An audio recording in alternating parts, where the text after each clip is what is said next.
Congress party ने कहा है कि अगर मायावती इंडिया गठबंधन में आ जाती तो इंडिया गठबंधन यूपी की सभी 80 सीटों पर बीजेपी को हरा देता। कांग्रेस नेता प्रमोद तिवारी ने कहा है कि अगर मायावती सचमुच बीजेपी को हराना चाहती हैं तो उन्हें इंडिया गठबंधन के साथ आ जाना चाहिए, क्योंकि कांग्रेस का मानना है कि यूपी में कम से कम 16 ऐसी सीटें साफ तौर पर दिख रही हैं जहां बीएसपी के कारण इंडिया गठबंधन का उम्मीदवार हार गया, क्योंकि उन सीटों पर हार का अंतर बीएसपी के पाए वोट से काफी कम था। हालांकि एक तथ्य यह भी है कि बीएसपी के वोटों में बिखराव के कारण ही बीजेपी की यूपी में हार हुई, क्योंकि आंकड़े बता रहे हैं कि इस चुनाव में यूपी के अंदर बीएसपी के पास सिर्फ 9.49% वोट ही बचे, जबकि 2 साल पहले विधानसभा चुनाव में बीएसपी के पास यूपी में 12.88% वोट थे। तो कहा यह जा सकता है कि 3% से अधिक का जो वोट बीएसपी का घटा वो सीधे तौर पर इंडिया गठबंधन के बीच ही बटा है और दलित वोट की ये मामूली शिफ्टिंग नहीं। 2022 में मायावती को उत्तर प्रदेश में 65% जाटव वोट मिले थे, जो इस बार सिर्फ 44% ही मिले। इसी तरह से बीएसपी का गैर जाट वोट बैंक भी 27% से घटकर 15% हो गया है। इसी शिफ्टिंग को अपनी सियासत का शुभ लक्षण मानते हुए अब कांग्रेस पार्टी एक बार फिर से बीएसपी पर डोरे डालने लगी है और इसे इंडिया गठबंधन में शामिल होने का ऑफर दे रही है। हालांकि मायावती नहीं मानती कि उनका दलित वोट बैंक खिसका है। चुनाव में वोट प्रतिशत कम होने के पीछे वो मुस्लिम मतदाताओं को जिम्मेदार मानती है। फिर भी इस बार के चुनावी नतीजों के बाद दलित वोट बैंक को लेकर सभी दल सियासी चक्कर चलाना चाहते हैं। हाथी से हाथ मिलाने की चाहत इंडिया गठबंधन को तो है ही। एनडीए भी चाहेगा कि अगर दलित वोट ही यूपी में निर्णायक भूमिका निभा रहा है तो हाथी उसका साथी बन जाए। ऐसे में सवाल यही है, क्या कांग्रेस के ऑफर पर इंडिया गठबंधन में शामिल होने से बीएसपी का खिसकता जनाधार बच पाएगा? क्या विधानसभा चुनाव में एनडीए के साथ जाना बीएसपी के लिए ज्यादा फायदेमंद हो सकता है? और देश भर में जिस तरह बीजेपी की दलित सीटें घटी हैं, वैसी सूरत में बीएसपी का साथ बीजेपी के लिए भी क्या मुफीद होगा? –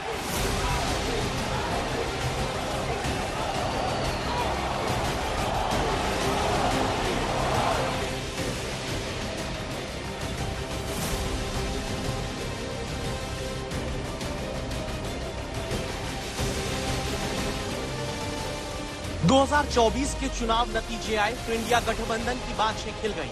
सबसे ज्यादा जश्न उत्तर प्रदेश में मना, जहां इंडिया गठबंधन ने एनडीए को घुटनों पर ला दिया। अखिलेश यादव जीत के हीरो बनकर निकले। राहुल गांधी को 2 गुना फायदा हुआ। जीत का जोश इस कदर हावी हुआ कि किसी को वाराणसी से पीएम मोदी को हराने की कसक अब भी उठ रही है तो कोई 2027 में 300 पार का नारा देने लगा। बहन से कह रहा हूं, अगर ये लड़ गई होती तो आज हिंदुस्तान के प्रधानमंत्री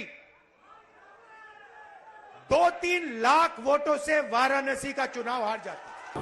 लोगों ने लगभग 40,000 वोट बढ़ाया है और इस नारे को सच में तब्दील करने का आइडिया भी कांग्रेस की ओर से पेश किया जा रहा है। चुनाव से पहले अखिलेश कहते थे नतीजा 79-0 होने वाला है। अब कांग्रेस कह रही है अगर मायावती गठबंधन में आ गई तो यूपी में रिजल्ट 80-0 का होता। 80-0 होता, 80-0 मोदी जी भी हार जाते। बहुत प्रयास किया गया, लेकिन मैं बड़ा सम्मान करता हूं आदरणीय मायावती जी का, तैयार नहीं हुई। उनका हम एकला चलेंगे, चले। 16 सीटें मैं गिन के दिखा सकता हूं। हमारा इंडिया गठबंधन इसलिए हार गया कि उन्होंने या तो एक जाति विशेष के, धर्म विशेष के लोगों को खड़ा किया, वो इतने वोट ले गया कि हम जीत नहीं पाए। तो इसमें अगर देखें आप तो मायावती जी अगर साथ रही होती तो तस्वीर फर्क होती और उनके न रहने से हम 16 सीटें हारे हैं। ये तो मैं आंकड़े के साथ रख सकता हूँ। कांग्रेस पार्टी जिन 16 सीट पर हार की वजह मायावती को बताती है वो सीटें हैं उत्तर प्रदेश की भदोही, मिर्जापुर, बांसगांव, देवरिया, फूलपुर, अकबरपुर, अलीगढ़, अमरोहा, बिजनौर, फर्रुखाबाद, फतेहपुर सीकरी, हरदोई, मेरठ, मिश्रिख, शाहजहांपुर और उन्नाव। इन सीटों पर बीएसपी ने इतने वोट झटक लिए जो हार जीत के अंतर से ज्यादा थे। यानी इन सीट पर बीएसपी अपना वोट बैंक बचाए रखने में कामयाब रही। और अगर इन सीट पर भी दलित वोट खिसकता तो बीजेपी का आंकड़ा यूपी में क्या 20 से भी नीचे जा सकता था, क्योंकि इस बार यूपी में बीएसपी को 9.39% वोट मिले, जो 2022 के विधानसभा चुनाव के मुकाबले लगभग 3% कम है।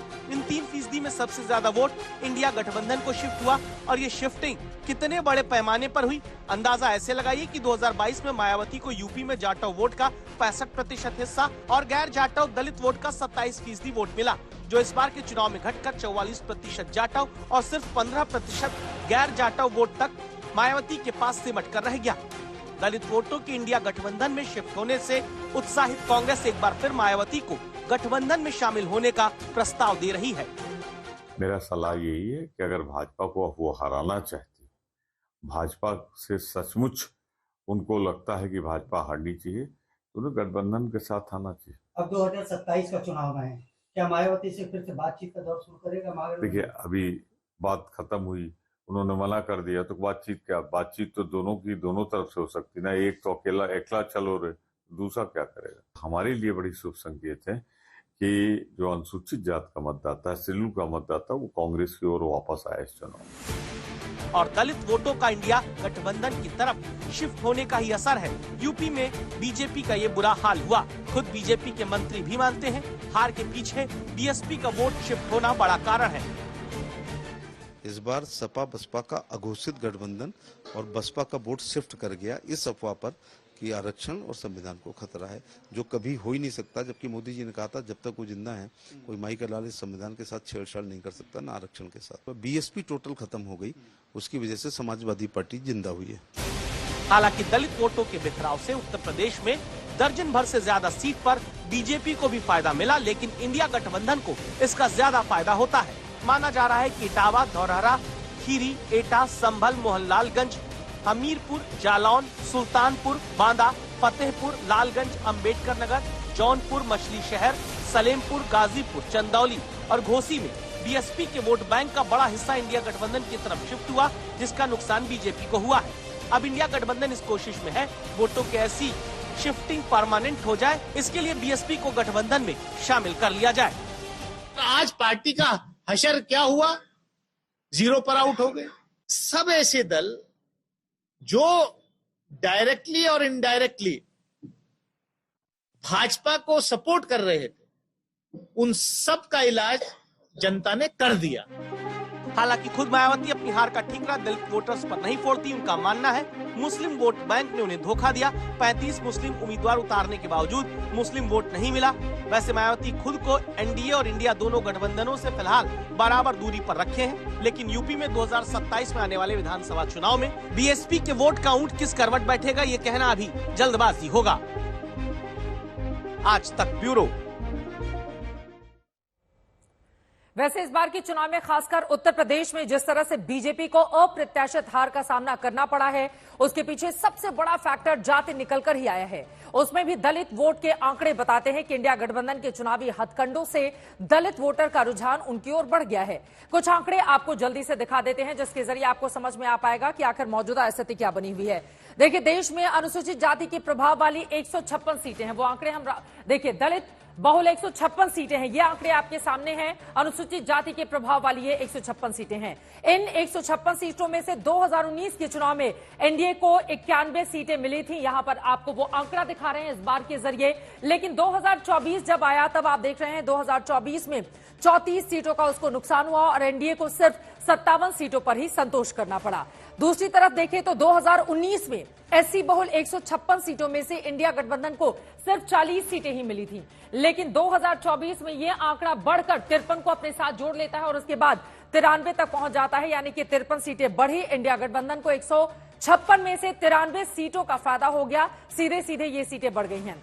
इंडिया गठबंधन को अगर सीटें जो बढ़ी हैं, उसमें 34 सीटें एनडीए के खाते से और 19 सीटें अन्य के खाते से इंडिया गठबंधन को मिली हैं। इससे जाहिर होता है कि जिन सीटों पर दलित मतदाता प्रभावशाली थे, वहां पर भारतीय जनता पार्टी की हार हुई है। अब एक और आंकड़ा आपको दिखाते हैं। ये देश में अनुसूचित जाति के लिए आरक्षित 84 लोकसभा सीटों का आंकड़ा इस वक्त हम आपके सामने रख रहे हैं। अगर हम इन सुरक्षित 84 सीटों की बात कर लें, तो वहां पर भी भारतीय जनता पार्टी को काफी ज्यादा नुकसान हो रहा है और कांग्रेस पार्टी को फायदा हो रहा है। पिछले 3 चुनावों का यह आंकड़ा है। 3 चुनावों के आंकड़े देखें तो साफ पता चलता है। 2014 में बीजेपी को 40 सुरक्षित सीटों पर जीत मिली थी, अन्य को 37 सुरक्षित सीटें मिली थी। कांग्रेस के खाते में सिर्फ 7 सुरक्षित सीटें ही गई थी। ये पूरा का पूरा आंकड़ा आपके हम सामने रख रहे हैं, यानी कि यहां पर यह आंकड़ा बताता है। लेकिन 2019 में बीजेपी ने 84 सुरक्षित सीटों में से 46 जीती थी, अन्य को 32 सीटें मिली थी। कांग्रेस की सीट घटकर 6 रह गई थी। अब चमत्कार 2024 में हुआ, जब बीजेपी को 84 में से सिर्फ 30 सीटों पर, यह आंकड़ा आप देख रहे हैं जो ब्लिंक करता हुआ आपको दिखाई दे रहा है, सिर्फ 30 सीटें सुरक्षित सीटों पर जीत मिली। अन्य ने अपना होल्ड बनाए रखा और 34 सीटें मिली। लेकिन कांग्रेस की सीट 6 से बढ़कर 20 हो जाती है, मतलब 14 सुरक्षित सीटें कांग्रेस के खाते में जुड़ गई हैं। ये पूरे देश का चार्ट इस वक्त हम आपके सामने रख रहे हैं। अब एक और दिलचस्प आंकड़ा आपको दिखा देते हैं। बीजेपी ने अनुसूचित जाति के लिए रिजर्व सीटें तो जरूर गंवा दी, लेकिन उसका वोट प्रतिशत नहीं खिसका है। 2014 में बीजेपी को 27.6% एससी वोट मिले थे। कांग्रेस 17.6% पाई थी। अन्य के खाते में 54.8% वोट गए थे। 2019 में बीजेपी का आंकड़ा बढ़ा, उसे 35.3% एससी वोट मिले। कांग्रेस को 16.7% मिले और अन्य के खाते में 47.9% वोट गए थे। लेकिन 2024 का आंकड़ा बताता है कि बीजेपी को एससी वोट शेयर 35.2% पर ही टिका रहा, यानी कि यहां पर 0.1% की कमी जरूर भारतीय जनता पार्टी के लिए हुई, लेकिन कांग्रेस का एससी वोट बढ़कर 21.1 हो गया। अन्य के खाते में गिरावट आई और उन्हें 43.7% एससी वोट मिले। तो इस तरह बीजेपी देश के स्तर पर अपना दलित वोट बैंक बचाने में तो कामयाब हो गई, लेकिन यूपी में ऐसा उलटफेर हो गया कि जाति के जाल में उलझकर बीजेपी अपनी जीती हुई सीटें भी गंवा बैठी। और इस समय सबसे ज्यादा चर्चा इसी बात को लेकर मौजूदा वक्त में की जा रही है।